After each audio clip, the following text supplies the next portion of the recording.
All right, we're back.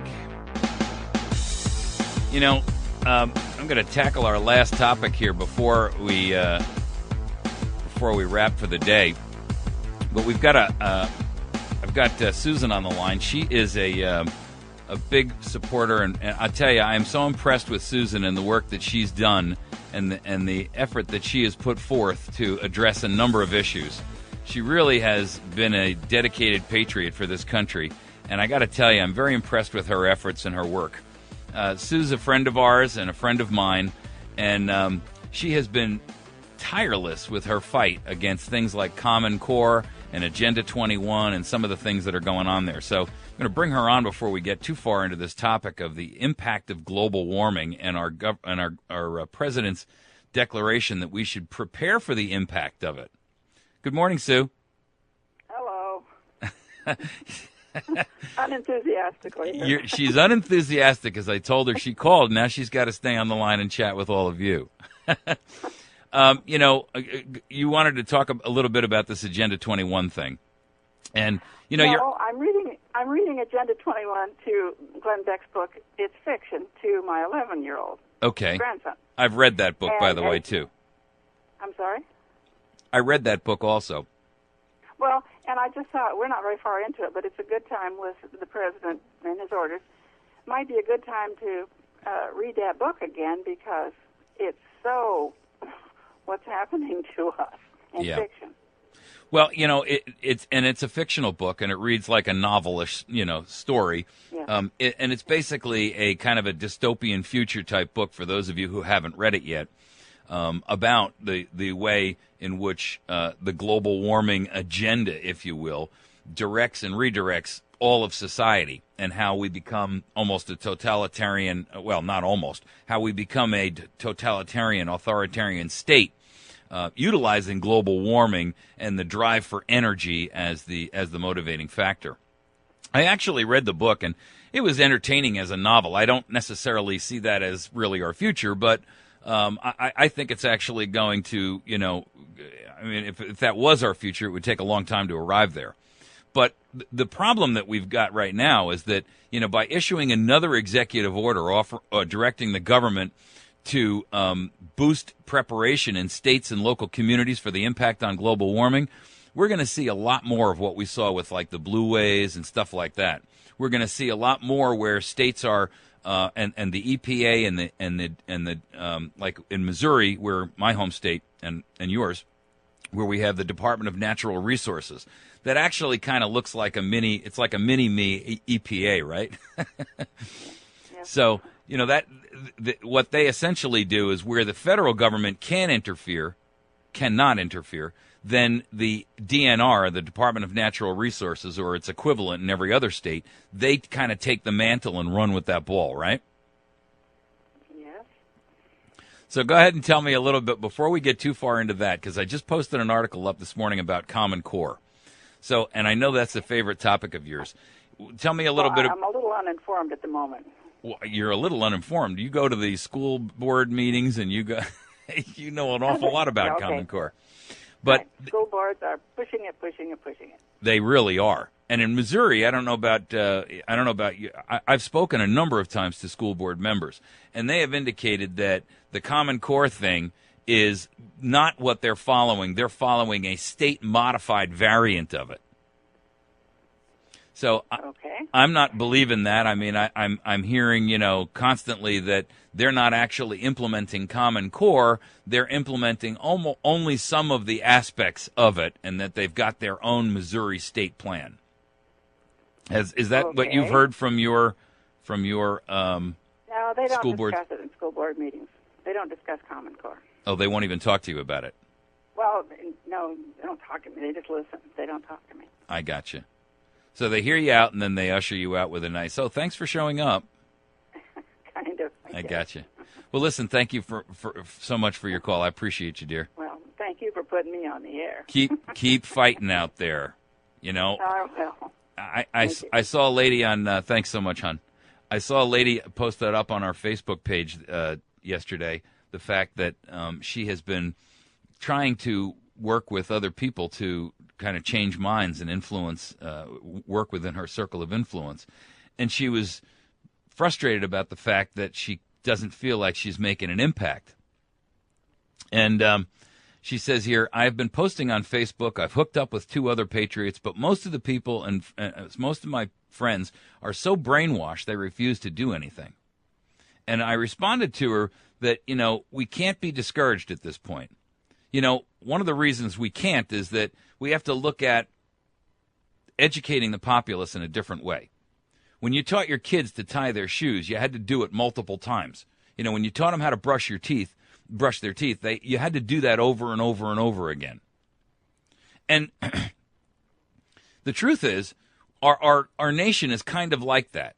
We're teaching them how to change bad habits or to improve their ability to deal with things.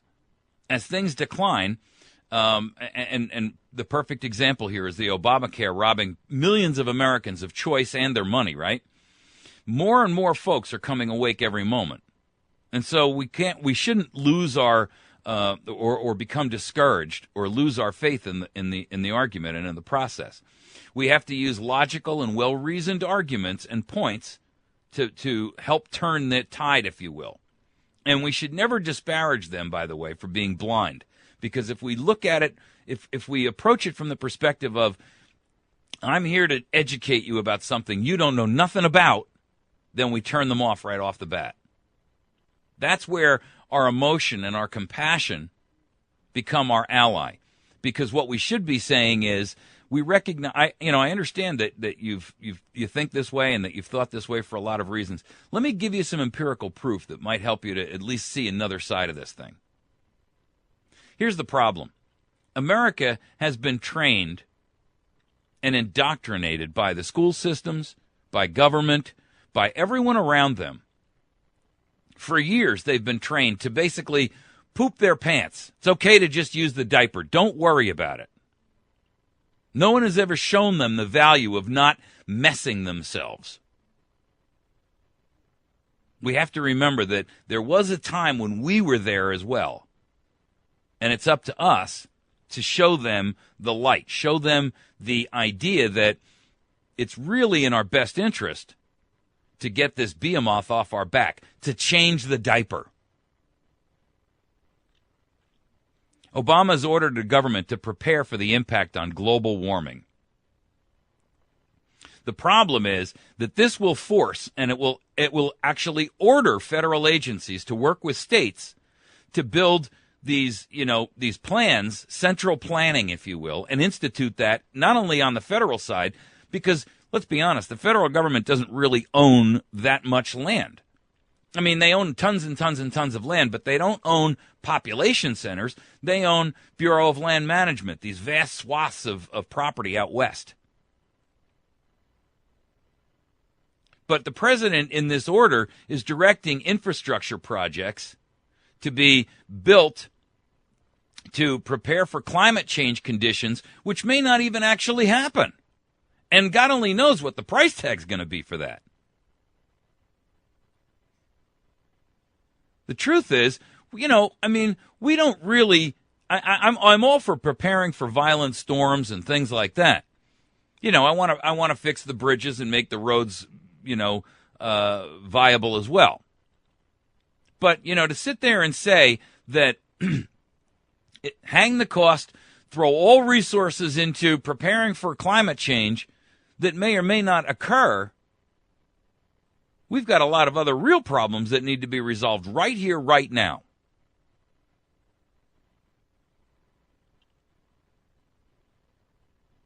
The impacts of climate change, including an increase in prolonged periods of excessively high temperatures, more heavy downpours, an increase in wildfires, more severe droughts, permafrost thawing, ocean acidification, and sea level rise are already affecting communities, natural resources, ecosystems, economies, and public health across the nation.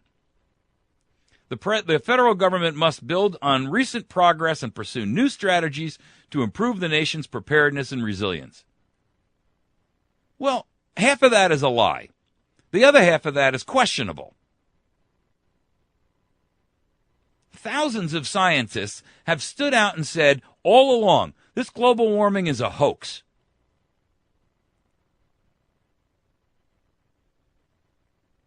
Now, even thousands more have come forward and said it was a hoax then, and it's a hoax now. Not to mention the fact that we're $17 trillion in debt, and there's absolutely zero idea or estimate on how much all of this additional planning is going to cost.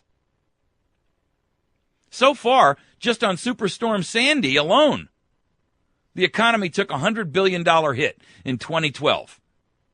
That's by the administration's own statement. So, I mean, what are we supposed to do? Ring the entire nation and the entire coastline and seawall? Come on. They want to set up task force of state and local leaders to offer advice to the federal government, with several Democrat governors already having agreed to serve. And the only one Republican governor that would agree is from the territory of Guam. He wants to reduce greenhouse gas emissions by 17% by 2020. Come on. What that means is that the end of coal is here, which will completely decimate the coal industry, and it will, according to his own words, necessarily cause electric rates to skyrocket. Already we're hearing that if you are heating your home in natural gas, you can expect a 13% increase this winter alone. But there's no inflation out there, they tell us. These regulations that are going to destroy coal-burning power plants, I mean, listen, I want clean air like everybody else. But, you remember the old adage that your parents told you when you had your first job and you were saying, I want to quit, and they said, well, you never quit one job until you got another. Well, you don't throw out one source of energy unless you've got another source ready and willing and available to replace it that's of equal or greater capacity for better cost.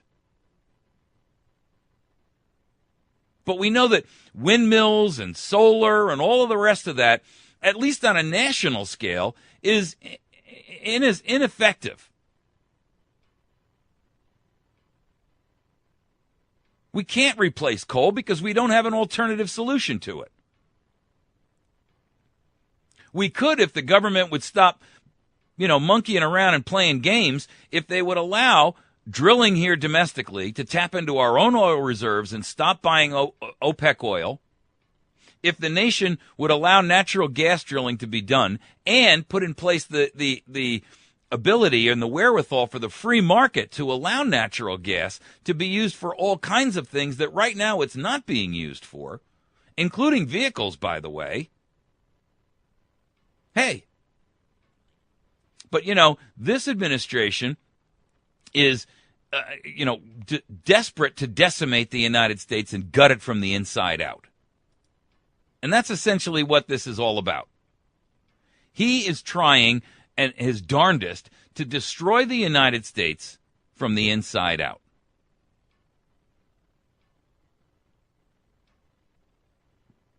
The truth is, he's setting us up for complete and utter devastation. Despite all the evidence to the contrary, that global warming is really doesn't even exist. And by the way, there's a lot of it lately, including the Arctic ice cap, which has increased by 60%. And the studies that show for the last 15 years that there hasn't been a change in the global temperature. Even the UN is backing off of a lot of this nonsense. And all of the scandals surrounding the so-called scientists who determined and figured out that global warming was here, and the scandals associated with the fact that, and exposed because they all knew that this was really a political machine in play. Despite the damage that this is going to cause to our economy, nobody denies that, by the way. The traitor-in-chief is abusing his authority in true dictatorial fashion. Again. The end goal of all of this is the utter destruction and the desolation of this nation.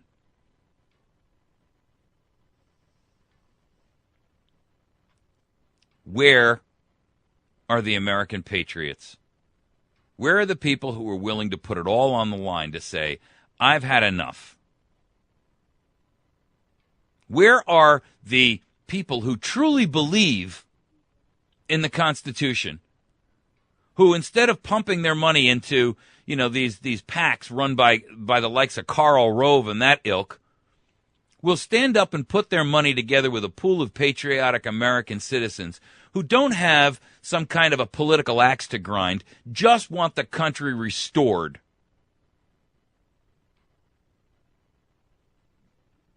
How about funding that? I mean, $6 billion was spent on the 2012 election. $6 billion. That's insane.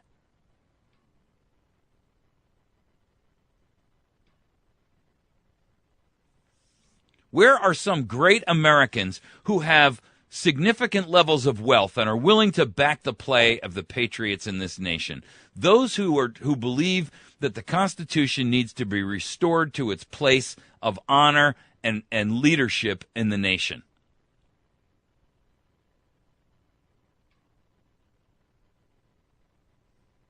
Instead of spending your money, pumping it into the pockets of these people who obviously don't have our nation's best interest at heart.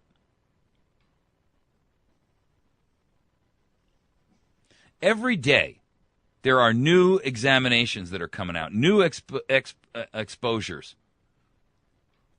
Yesterday, I posted it up on Facebook, the Navy SEALs were ordered to remove the "Don't Tread on Me" Gadsden flag on their uniforms. Really? I mean, what is this, revisionist history? And since when is the free speech of a guy who's willing to put his life on the line and go into the most dangerous situations possible, since when is his right to be able to say that "Don't tread on me" is a symbol that he observes and respects and honors? Since when do they have the right to demand that he remove that from his uniform? This is a time-honored tradition with these guys. This isn't something that they just started doing. See, it's all about the concept of everything upside down. Throw everything into confusion. Keep everyone confused. Keep everybody disoriented. Create chaos. Don't let them organize. Keep them divided. See a way clear. Don't let them see any methodology. Don't let them create allies amongst themselves, because we've already created all these factions and we've sown all this dissent. We don't want to let them get past that and agree to lock elbows and stand united against us. We got to demoralize them any way possible. We got to strip them of their wealth. We got to strip them of their nerve and strip them of their resources.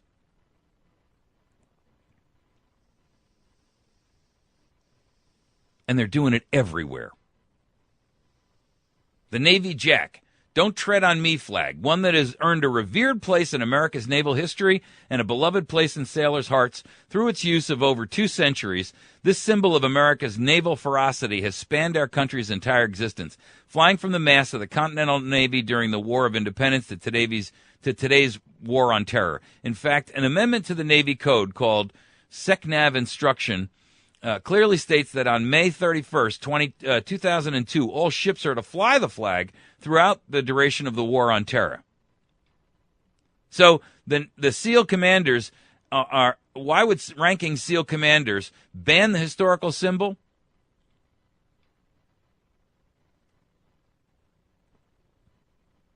The phrase "Don't tread on me," which is, has been part of the Gadsden flag too. And this has been on their uniforms and in everything that they do.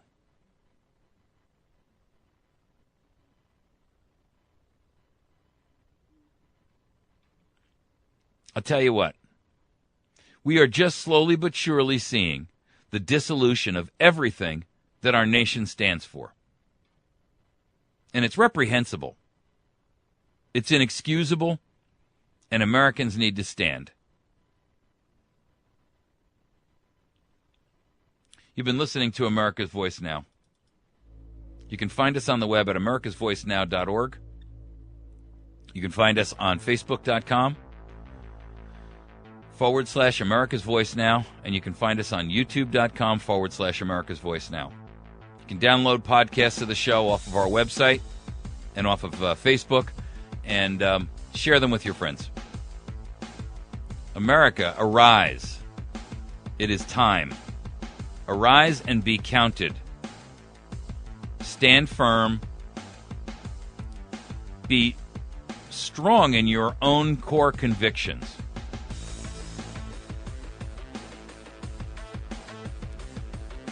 More importantly, speak. Speak out loud and clear, even when your voice shakes. See you first thing tomorrow.